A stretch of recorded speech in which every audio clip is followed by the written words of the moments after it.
الحمد لله نحمده ونستعينه ونستغفره ونؤمن به ونتوكل عليه ونعوذ بالله من شرور أنفسنا ومن سيئات أعمالنا من يهده الله فلا مضل له ومن يضلله فلا هادي له ونشهد أن لا إله إلا الله وحده لا شريك له ونشهد أن سيدنا ومولانا محمدا عبد الله ورسوله أرسله الله بالحق إلى الخلق بشيرا ونذيرا وداعيا إلى الله بإذنه وسراجا منيرا أما بعد قال الله تبارك وتعالى في كلامه المجيد والفرقان الحميد أعوذ بالله من الشيطان الرجيم بسم الله الرحمن الرحيم لما يشاءون فيها ولدينا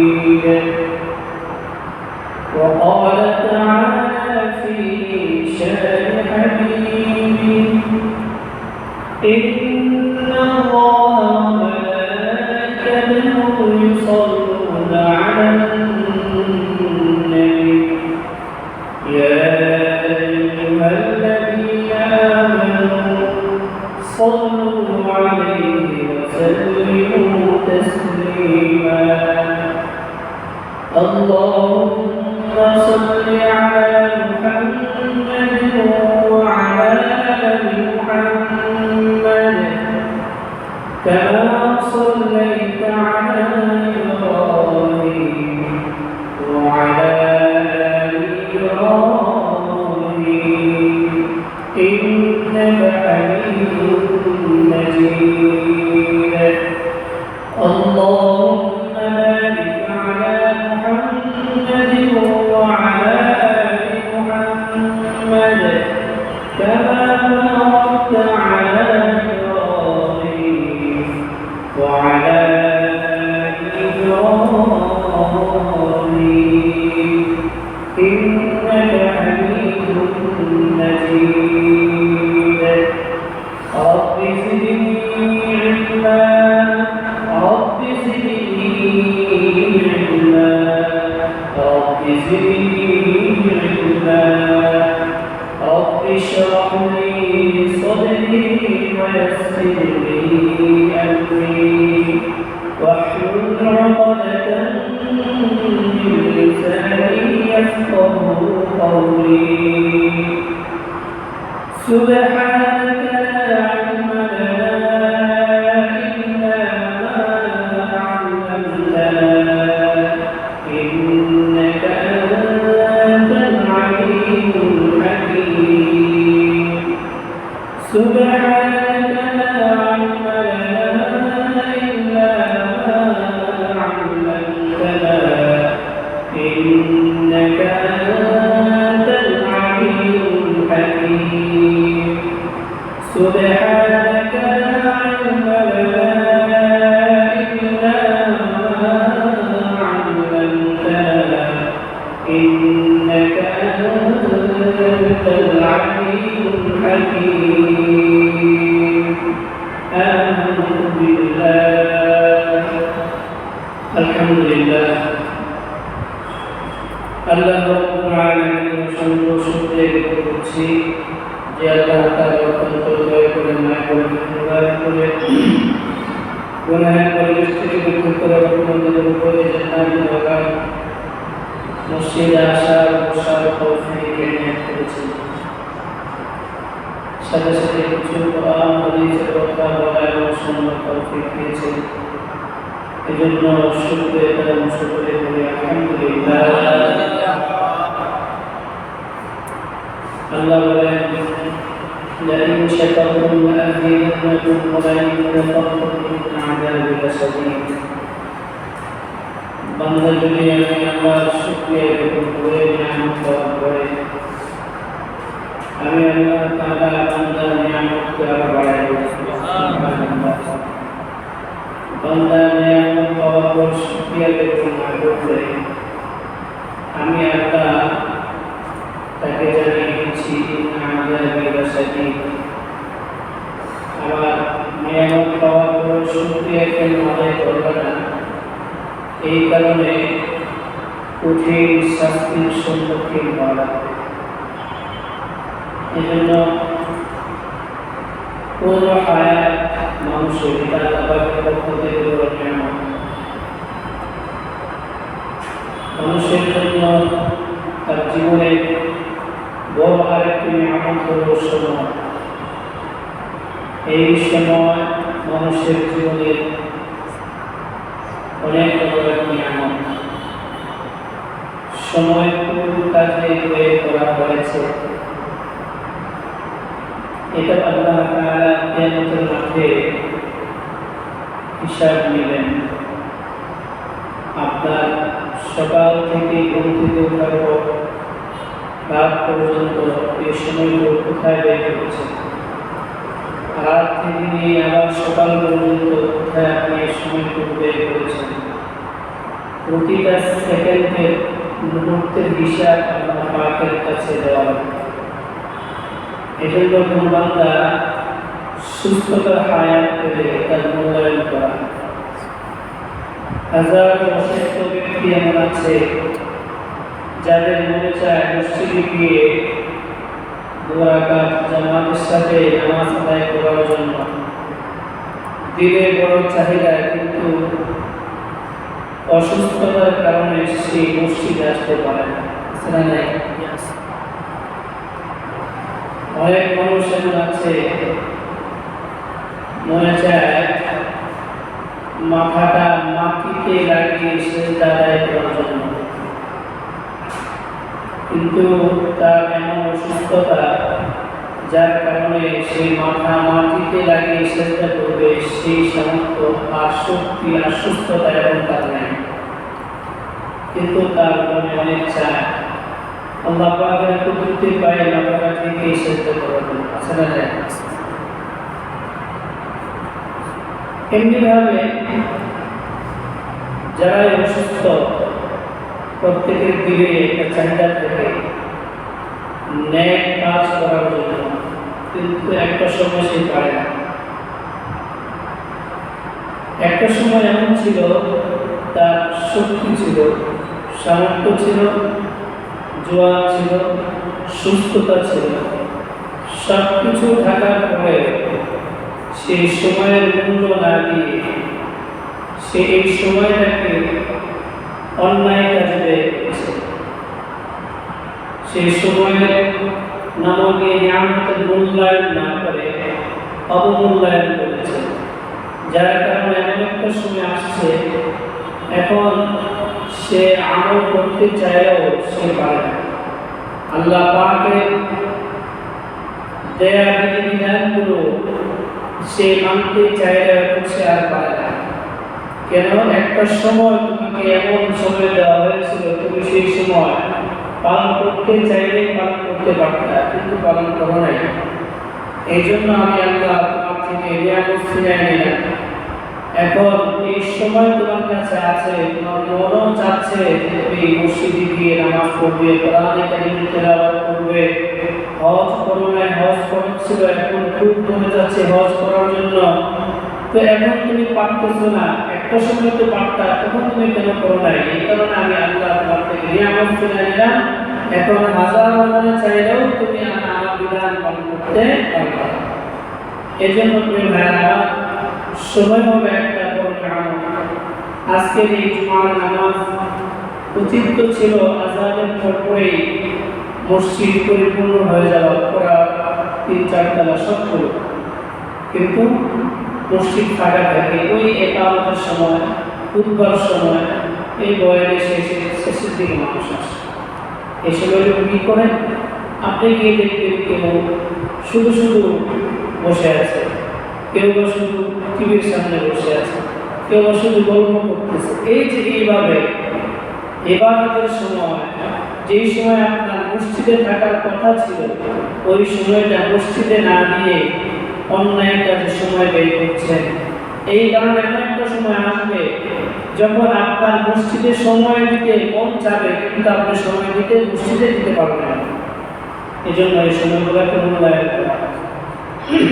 আল্লাহ পাক আমাদের সকলকে বুঝায় এবং আমল করার তৌফিক দান করুন। আমিন।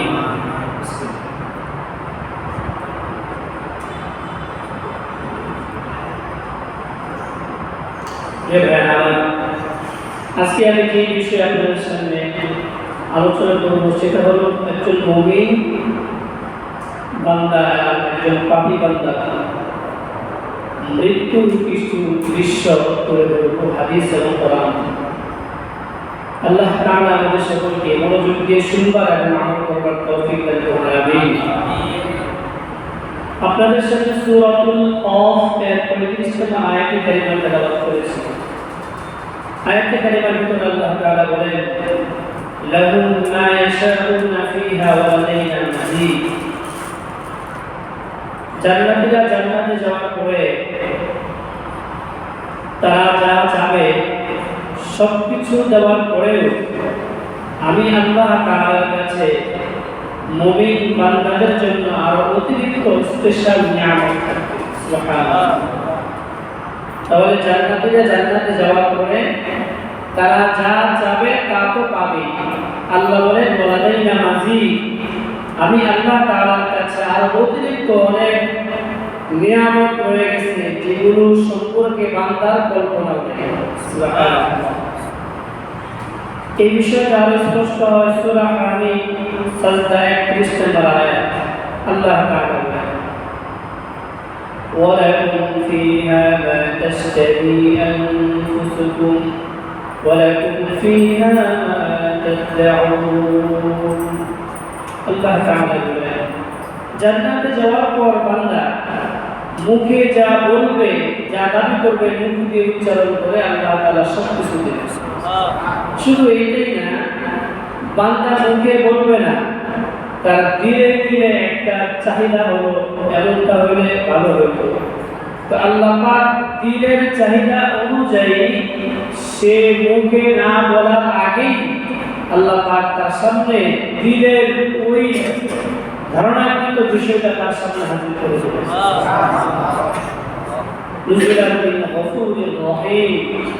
আল্লাহ তাআলা বলেন, জান্নাতের মধ্যে মেহমান হবে দুনিয়ার সকল মুমিন মুমিনা, নারী আর পুরুষ, আর জান্নাতের মধ্যে মেজবান হবে আমি আল্লাহ সুবহানাহু। তাহলে মেজবান হবে কে? মেহমানদারি করাবেন কে? আল্লাহ। আর মেহমান কে হবে? মুমিন বান্দা। তো বুঝলেন না? আল্লাহ বলে নুজুলান মিন গফুরির রহিম, আমি আল্লাহর পক্ষ থেকে মেহমানদারি করা হবে জান্নাতের মধ্যে। এই জান্নাতের মধ্যে মেহমান হবে মুমিন বান্দারা, আর মেজবান হবে কে? আল্লাহ। এই যে আল্লাহ তাআলা আমাদেরকে জান্নাতে যা চাই তাই দিবেন, আর স্পেশাল আল্লাহ পাকের কাছে আমাদের জন্য আছে। এগুলো কি মরণের আগে না পরে? মরণের পরে। যদি মরাই লাগে তাহলে দুনিয়াতে আমরা কেন আসলাম? আল্লাহ রাব্বুল আলামিন সূরা মুমিনের 115 নম্বর আয়াতে আল্লাহ তাআলা জানাই দিলেন দুনিয়াতে আমরা কেন আসলাম। আমরা কি অনর্থক এসেছি না? আল্লাহ পাক আমাদেরকে এমনিতে বানাইছে কোনো উদ্দেশ্য ছাড়াই।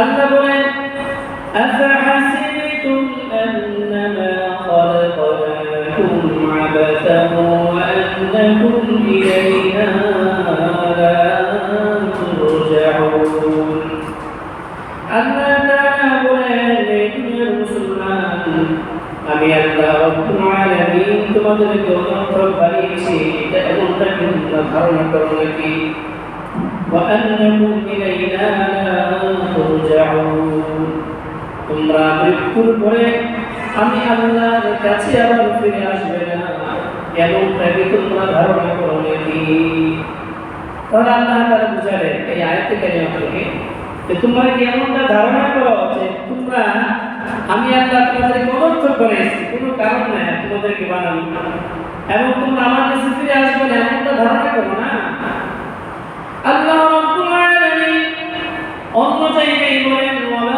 খালাকানাস সামা'a ওয়াল আরদা ওয়া মা বাইনাহুমা বাতিলা আল্লাহ বলেন এই জমিন এবং আসমানের মধ্যে যা কিছু আছে আমি আল্লাহ তাআলা কোনো কিছুকে অনর্থক বানাই নাই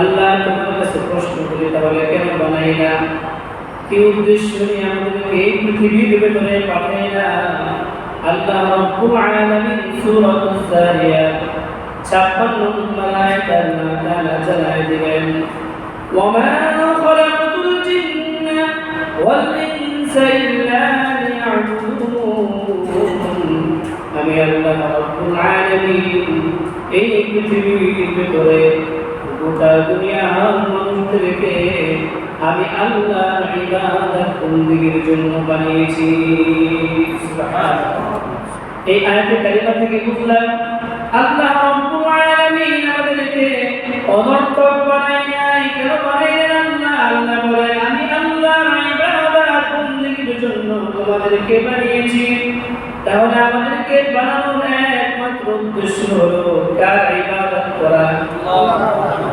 আল্লাহ পাকের ইবাদত বন্দেগী করা আল্লাহ বুঝলাম তুমি আমাদেরকে ইবাদতের জন্য বানাইলা কিন্তু কতদিন পর্যন্ত তোমার ইবাদত বন্দেগী করব আল্লাহ রাব্বুল আলামিন সূরা হিজরের 99 নম্বর আয়াতে জানায় দিলেন ওয়া'বুদ রাব্বাকা হাত্তা ইয়াতিয়াকাল ইয়াকিন আমি আল্লাহ তোমাদেরকে জানাই দিলাম বান্দা তোমরা আমি আল্লাহর ইবাদত বন্দেগী করবা মরণ পর্যন্ত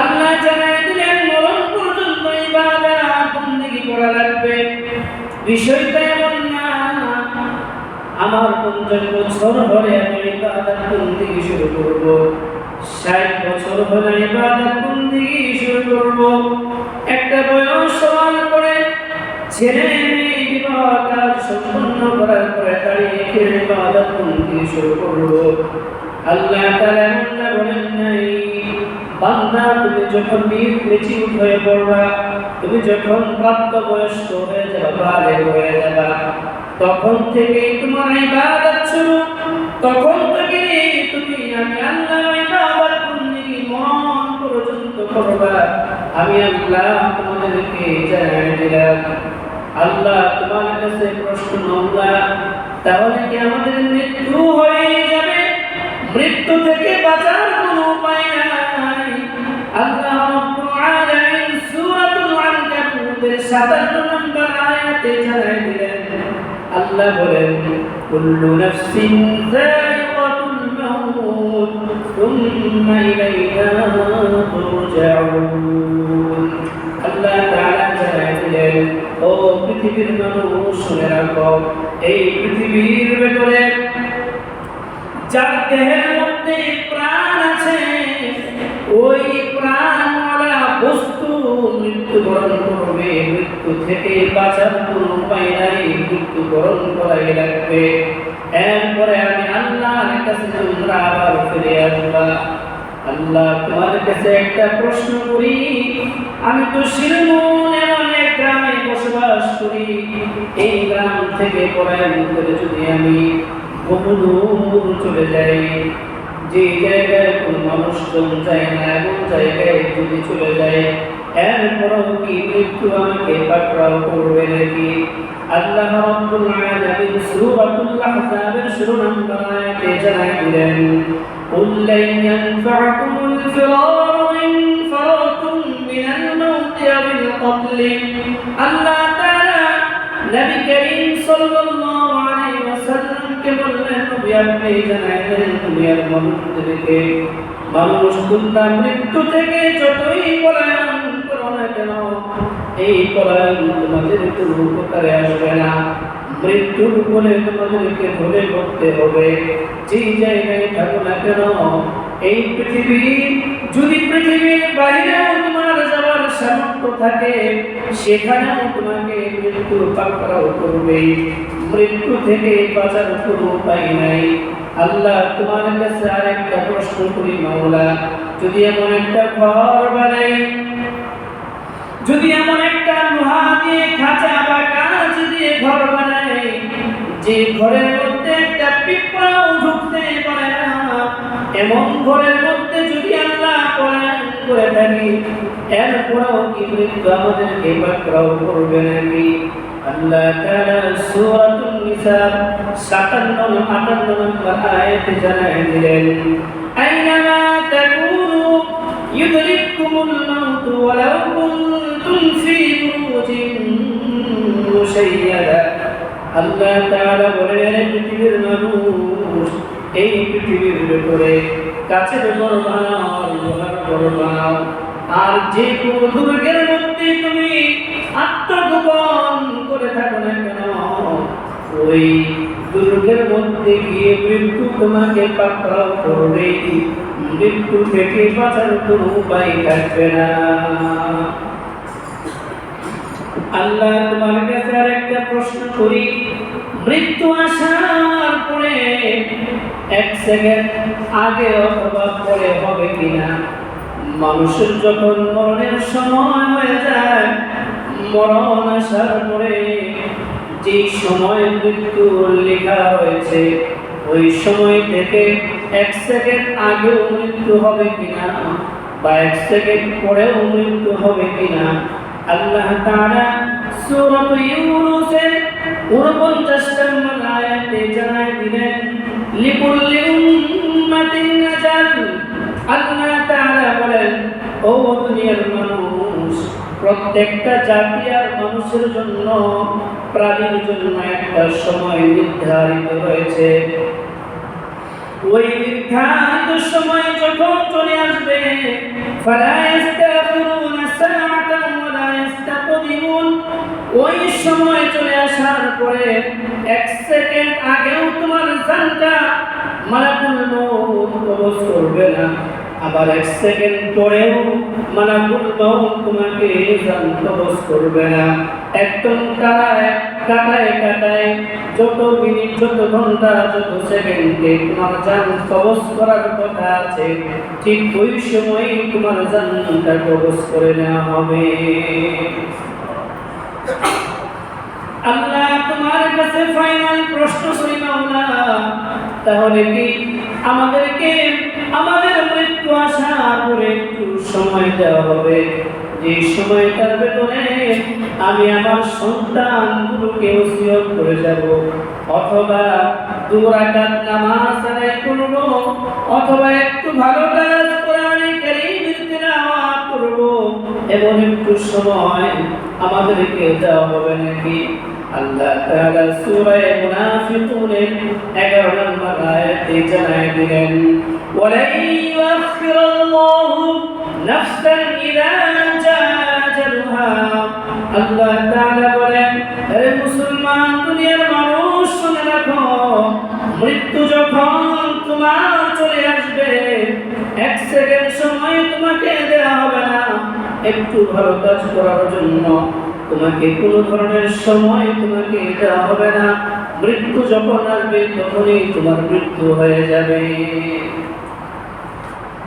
আল্লাহ তোমার কাছে লাস্ট প্রশ্ন করি মাওলা তাহলে কি এত কিছুর পরে আমার মৃত্যু হয়ে যাবে মৃত্যুর সাথে আমার মুলাকাত সাক্ষাৎ করতে হবে নাকি আল্লাহ রাব্বুল আলামিন সূরাতুল জুমআহ 6 নম্বর আয়াতে জানায় দিলেন কুল ইন্নাল মাউতাল্লাযী তাফিরুনা মিনহু فإنه ملاقيكم আল্লাহ বলেন ও নবী পৃথিবীর সমস্ত মানুষকে আপনি জানাই দেন মানুষের যখন মৃত্যুর সময় হবে অটোমেটিকলি ওই মৃত্যু ওই মানুষের সামনে যে উপস্থিত হয়ে যাবে।